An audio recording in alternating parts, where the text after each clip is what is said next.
kembali lagi dengan saya Aisyah Wanda, salah satu mahasiswa KKN PPM UGM tahun 2021 di Desa Ngemplak. Kali ini saya akan menjelaskan video tentang pengelolaan limbah medis dan bahan berbahaya beracun. Penasaran kan? Yuk kita simak videonya. Direktorat Jenderal Pengelolaan Sampah, Limbah, Bahan Beracun dan Berbahaya atau PSLB 3 Kementerian Lingkungan Hidup dan Kehutanan mencatat estimasi kenaikan limbah medis selama masa darurat pandemi COVID-19 di Indonesia sebesar 30%. Dari 14 provinsi selama Maret hingga April 2020, jumlah limbah medis terdata hampir 341 ton per hari. Padahal sebelum masa pandemi, jumlah limbah medis berada di angka rata-rata sekitar 295 ton per hari. Sementara timbulan limbah medis di DKI Jakarta pada masa pandemi COVID-19 berjumlah rata-rata 6,3 ton per hari. Per hari sampah medis sekian. Direktur Jenderal PSLB 3 KLHK Rosa Vivin Ratnawati menyatakan limbah medis dari fasilitas pelayanan kesehatan, terutama rumah sakit yang khusus menangani COVID-19, bersifat infeksius atau termasuk dalam kategori bahan beracun dan berbahaya.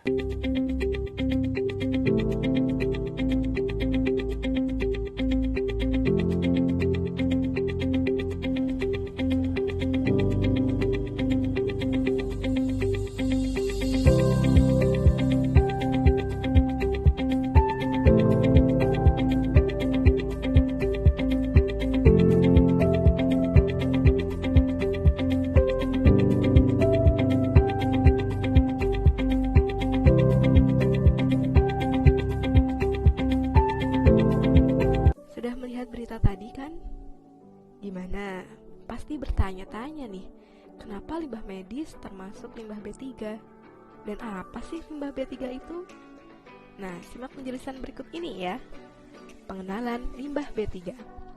Menurut Peraturan Pemerintah Nomor 101 Tahun 2014 Pasal 1, B3 adalah zat, energi, dan atau komponen lain yang karena sifat, konsentrasi, dan atau jumlahnya baik secara langsung maupun tidak langsung dapat mencemarkan dan atau merusak lingkungan hidup dan atau membahayakan lingkungan hidup, kesehatan, serta kelangsungan hidup manusia dan makhluk hidup lain. Adapun pasal ketiga, limbah B3 adalah sisa suatu usaha dan atau kegiatan yang mengandung B3. Nah, ada nih jenis limbah B3 menurut karakteristiknya. Yang pertama, mudah meledak, mudah menyala, bersifat reaktif, beracun, infeksius, dan bersifat korosif. Limbah B3 dikategorikan menjadi dua bagian. Kategori 1 yaitu limbah B3 yang berdampak akut dan langsung terhadap manusia dan dapat dipastikan akan berdampak negatif terhadap lingkungan hidup. Kategori yang kedua adalah limbah B3 yang mengandung B3, memiliki efek tunda dan berdampak tidak langsung terhadap manusia dan lingkungan hidup, serta memiliki toksisitas subkronis atau kronis. Pengenalan limbah medis. Limbah medis di Indonesia tergolong ke dalam limbah B3 yang pengelolaannya diatur dalam Peraturan Pemerintah Nomor 101 Tahun 2014 tentang pengelolaan limbah bahan berbahaya dan beracun. Pengelolaan limbah B3 dilakukan dengan prinsip kewaspadaan dan menggunakan metode pengelolaan limbah yang aman dan ramah lingkungan. Dibutuhkan perlakuan dan fasilitas khusus sejak limbah itu dihasilkan hingga dimusnahkan. Limbah medis terdiri dari fase cair dan padat. Namun, limbah medis cair dihasilkan terbatas pada fasilitas pelayanan kesehatan sehingga penanganannya dapat lebih mudah dilakukan. Penanganan limbah medis diatur dalam Peraturan Menteri Lingkungan Hidup dan Kehutanan Nomor 56 Tahun 2015 tentang tata cara dan persyaratan teknis pengelolaan limbah bahan berbahaya dan beracun dari fasilitas pelayanan kesehatan. Limbah medis COVID-19 perlu ditangani secara serius. Penelitian membuktikan bahwa penyebab COVID-19, yaitu virus SARS-CoV-2, mampu bertahan dalam kondisi suhu dan kelembapan tertentu. Butuh waktu beberapa hari bagi virus tersebut untuk tidak aktif menulari manusia, tergantung pada jenis material permukaan media hidupnya. Namun, dengan proses disinfeksi standar, yaitu penggunaan sabun, disinfektan, atau dengan pemanasan, virus tersebut akan mudah untuk tidak aktif, atau dengan kata lain, tidak menular.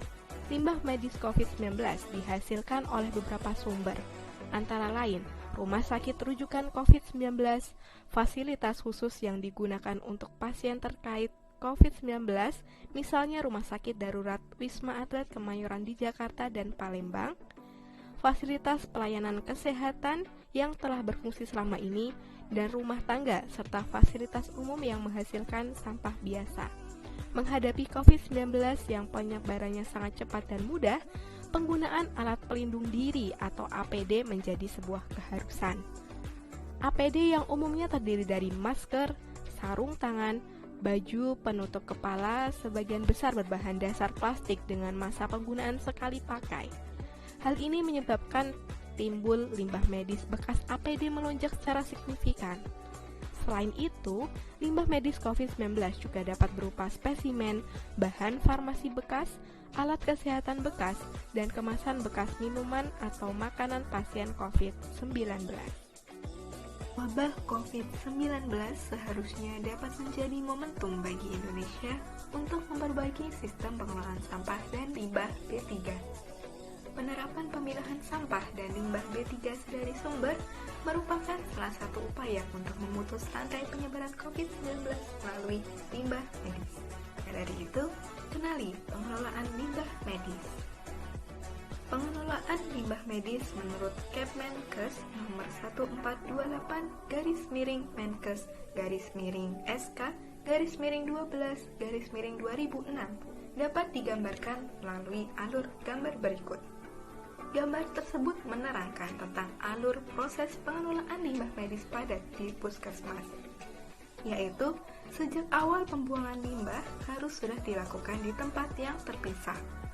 Selain dipisahkan antara limbah-limbah infeksius dan non-infeksius atau limbah domestik, setiap ruangan harus disediakan tempat sampah yang terbuat dari bahan yang kuat, cukup ringan, tahan karat, kedap air, dan mudah dibersihkan serta dilengkapi dengan kantong plastik. Untuk sampah infeksius menggunakan kantong plastik berwarna kuning. Benda-benda tajam dan jarum ditampung pada wadah khusus seperti botol. Dan sampah domestik menggunakan kantong plastik berwarna hitam. Terpisah antara sampah basah dan kering. Setelah dilakukan pemisahan limbah sesuai dengan jenis limbah dalam tempat yang terpisah, kemudian dikumpulkan dan diangkut ke tempat penyimpanan sementara. Selanjutnya dilakukan pengelolaan akhir limbah. Adapun pengelolaan limbah padat dibedakan, di mana untuk sampah infeksius harus dimusnahkan dalam insinerator, sedangkan sampah domestik dapat dikubur, dibakar, ataupun diangkut ke tempat pembuangan akhir. Tempat penampungan sampah hendaknya memenuhi persyaratan minimal sebagai berikut. 1. Tertutup rapat. 2. Bahan tidak mudah berkarat. 3. Kedap air, terutama untuk menampung sampah basah. 4. Mudah dibersihkan, dikosongkan, dan diangkut. 5. Tidak menimbulkan bising. Dan yang keenam, tahan terhadap benda tajam dan runcing. Kantong plastik pelapis dalam bak sampah dapat digunakan untuk memudahkan pengosongan dan pengangkutan. Kantong plastik tersebut membantu membungkus sampah waktu pengangkutan, sehingga mengurangi kontak langsung mikroba dengan manusia, serta mengurangi bau. Sampah tidak terlihat sehingga memberi rasa estetis dan memudahkan pencucian bak sampah.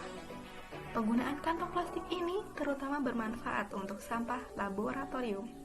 Ketebalan plastik disesuaikan dengan jenis sampah yang dibungkus agar petugas pengangkut sampah tidak mengalami cedera oleh bahan tajam yang menonjol dari bungkus sampah. Kantong plastik diangkat setiap hari apabila 2/3 bagian telah terisi sepenuh. Benda tajam hendaknya ditampung pada tempat khusus atau safety box seperti botol atau karton yang aman.